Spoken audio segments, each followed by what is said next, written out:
So I posted the article on Oracle moving out of California, and I got a great question from one of our viewers who added a comment to that video. And they simply said, look, with Oracle and all these other companies leaving Silicon Valley, when are housing prices going to come down? Shouldn't that be a natural event with all of these companies leaving? And so I'm going to answer that question in this video. And to make it really short, the answer is no.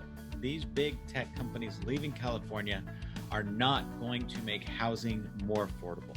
And here's 4 reasons why that's the case. Number 1, when these companies leave, not all of their employees go with them. In fact, when Toyota left Southern California, like 10,000 jobs disappeared. But I know from personal experience, knowing some families, a lot of them didn't go. They just went and found jobs elsewhere. So just because these big companies pull out doesn't mean that the employees follow them. In fact, with work from home environment right now, a lot of these companies have announced, including Oracle, that they are not going to mandate a relocation of their employees because they can now work from home. So these big companies that were never open to that before are now saying, look, we're moving, but you don't have to. And you know what? For those businesses, it's cheaper that way. Think about it. They don't have to relocate their employees anymore. Why not move? And so that's the number 1 reason why the housing prices are not going to be adjusted when these big companies move out. A couple other reasons. Number 2, rent continues to be sky high. So these buyers that are buying these properties are still evaluating whether or not paying rent is an option for them that they should continue with, or buying a house. And because rents continue to go up and they're so high, oftentimes buying a home still makes sense even at these higher prices.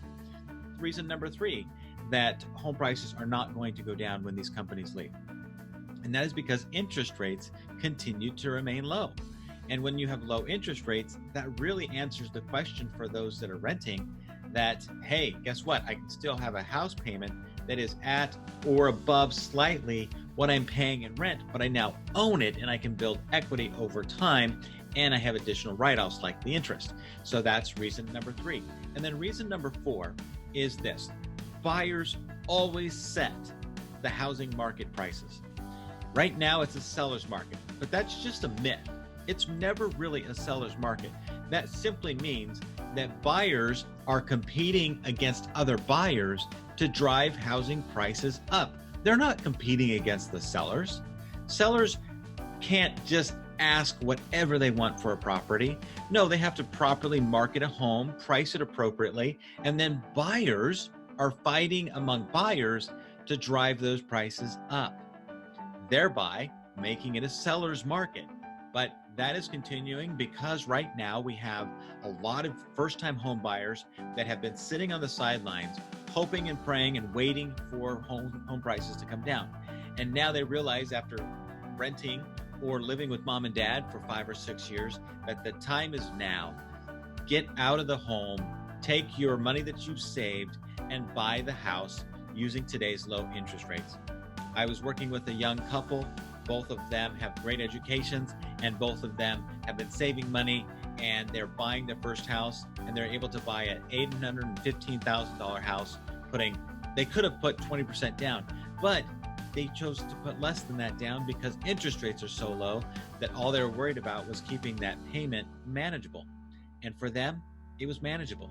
It was cheaper at 10% down to own this house than it would be to rent the house next door. So right now, with all of these things going on, these giant corporations leaving California does not mean home prices are coming down. But here's what it does mean. Taxes, income for the state, are walking out the door. And our taxes, us who stay in California, our taxes are going to go up because they have to get it from somewhere to maintain their programs. So that, in the long run, could overall create a housing collapse. But is that going to happen because these companies leave? Not today. Maybe tomorrow? Maybe. Maybe the next 5 years, 10 years? Yes. That's where we're looking at. All right. That's me. Comment, like, subscribe. Let us know here at the Bald Brothers team how we can help you out if you are thinking about leaving California or just need to sell a house, or particularly today with this video, if you're looking at buying a property here in California, we'd love to help you. Thank you so much. We'll talk to you soon.